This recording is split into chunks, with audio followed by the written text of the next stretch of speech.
Salut Astram, bienvenue sur Astrobidou. Donc on est sur le centre de Hopstech. Alors il se trouve que Hopstech, c'est Vincent Suc, que je connais, voilà, disclaimer comme on dit, que je connais en fait depuis le lycée parce qu'on était dans le même lycée. Et que tu avais fondé le club d'astronomie du lycée et tu faisais partie aussi du club de la ville. Donc c'est comme ça qu'on se connaît, voilà. Je préfère le dire au cas où. Et donc je t'avais interviewé il y a 2 ans. Ouais. Le projet était déjà lancé depuis quelques années. Donc je me dis, venir te revoir et savoir comment ça a évolué depuis quoi. Ben, ça grossit, on va dire, ça s'agrandit. En ce moment, on a 139 télescopes. Le 139e a été installé Alors qu'il y a hier. 2 ans, t'en étais Il y a à... 2 ans, on était à 90, je crois. Voilà. Donc une belle évolution quand même, Voilà, en 2 donc, ans. le diamètre moyen des télescopes qu'on a là-bas, c'est 40 cm à peu près. Ok. Et Donc, quel y a eu comme évolution depuis 2 ans? Depuis 2 ans, dans les gros projets qu'on a reçus, un de ceux, c'est un projet de l'Université de Séoul, où il y a 16 Deltaro 500. C'est des projets très, très intéressants qui ont chacun un filtre un petit peu différent. Comme ça, quand ils observent un même objet avec les 16 télescopes, ils peuvent arriver à avoir une information spectrale. Donc c'était comme si c'était un spectrographe de champ intégré. Et donc pour rappel, ta société, c'est pour héberger, c'est un hébergeur de télescopes. Voilà, donc on fait de l'hébergement de télescopes. Le concept d'Obstec, c'est qu'on est un observatoire professionnel privé. Un professionnel dans le sens où on est tous des gens qui travailleraient dans les observatoires comme l'ESO ou las Campanas. Et où on s'est rendu compte, en fait, nous en travaillant là-bas, qu'il y avait un besoin d'avoir un observatoire qui soit avec des gens professionnels qui soient dédiés uniquement aux petits télescopes.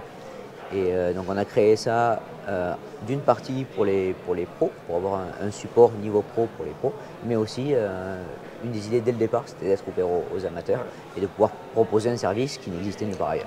Parce que du coup, c'est vrai qu'il existe pour quelques hébergeurs en Espagne, au Portugal. Je crois qu'il y a aussi un projet maintenant sur le Maroc. C'est vrai, quelle est la grande qualité de l'Amérique du Sud, du Chili, par rapport à ce qu'on peut proposer en Europe? Déjà, on a un ciel qui est différent, on a accès à l'hémisphère sud. Et puis en plus, on a, là où on a à peu près normalement entre 310 et 320 nuits dégagées par an. Mais on arrive à avoir un très très très bon ciel avec un signe qui est très très bon et avec un très grand nombre de nuits par an. Donc sur le nombre de nuits utilisées, même si le tarif est relativement cher, mais ça c'est permet de largement rentabilisé, alors rentabiliser. que je crois qu'en Europe, si je ne me trompe pas, je crois qu'on est autour, je crois qu'en Grèce, j'avais entendu comme 40 nuits sur l'année. Du coup, est-ce que tu peux nous parler de l'offre pour les particuliers, parce que nous avons plutôt la partie avec les pros. Voilà, donc je suis un particulier, j'ai du matériel, comment je fais? Donc ce qu'on propose, en fait, on peut proposer le service complet, même depuis aider le particulier à sélectionner le télescope, faire un package d'une certaine manière, l'acheter aux États-Unis par exemple, le faire venir au Chili, ou si la personne a son propre instrument chez lui, organiser toute l'importation vers le Chili. Il peut venir l'installer. Mais c'est pas une obligation. Il peut t'envoyer le matériel et c'est vous qui vous occupez directement on peut du s'occuper et paramétrage. faire le service complet, clé en main du télescope installé et prêt pour observer. Et je peux envoyer n'importe quel matériel. Il n'y a pas des marques en particulier. Non, Ouais, c'est on fait vraiment pas de- vous adapter voilà. On aux s'adapte. besoins et aux envies en fait, du On particulier. a quoi. reçu de tout type de marques. Et alors ça va de quoi, le type de matériel, plus petit Ça ou plus va gros? depuis la FS60. Ah ouais, le truc vraiment minuscule, On a entre déjà guillemets quoi. la FS60 et au télescope de 1 mètre. Et là, l'année prochaine, on va recevoir un télescope de 1,50 m.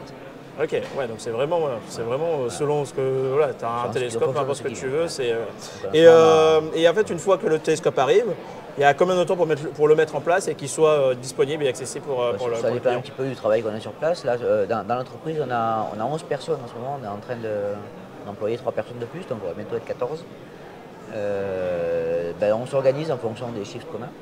Ok. Il y a toujours au moins 3 personnes sur site qui dorment sur le site pour faire du support, mais aussi pour faire les installations et faire croître l'observatoire. Et ces personnes-là, elles s'organisent pour organiser l'installation dans la semaine en général, quand le télescope arrive, et faire en sorte que quelques jours plus tard, il soit prêt pour observer et dans les meilleures conditions. Ok. Est-ce que tu peux parler du ciel? Parce que là, on est dans le ciel austral, Ouais. qui est quand même différent du ciel dans l'hémisphère nord. Voilà. Qu'est-ce que par exemple je peux viser que je ne peux pas viser en Europe, mais que je peux viser du coup Tout ce qui au Chili? est très très au sud. Donc il y a quoi par exemple comme Alors, constellation, comme objet? On voit déjà les nuages de Magellan. Dans les nuages de Magellan, on a des nébuleuses comme la Tarentule, les amas du Toucan et les amas Oméga Centaure, qui est de l'autre côté un petit peu. Pour un ordre d'idée, dans les amas globulaires, l'amas d'Hercule, c'est seulement le 6e amas globulaire du ciel. Ouais. Et la plupart, c'est ceux qu'on voit chez nous. Donc ouais, ça permet vraiment de découvrir un autre ciel, quoi. Voilà. En plus de celui Et, qu'on peut avoir. et vu la latitude aussi, le bulbe de la Voie lactée, pour nous, il passe au zénith. Ouais, alors que nous, il est rarement au-delà de... Voilà. Donc tout ce qui est dans le bulbe de la Voie lactée, c'est des trucs qu'on voit au zénith au meilleur moment. Et c'est ouais, exactement, parce que sur l'horizon, il y a souvent la turbulence, les couches d'air, Voilà. et qui a tendance à absorber de la lumière, alors qu'au zénith, Voilà. c'est là où il y a la lumière a le moins de couches d'atmosphère à traverser, Ouais. et qu'on peut obtenir entre guillemets, en termes de photos, d'avoir moins de turbulence. Quoi. Alors, pour donner un ordre d'idée, notre hiver, donc Si ça existe.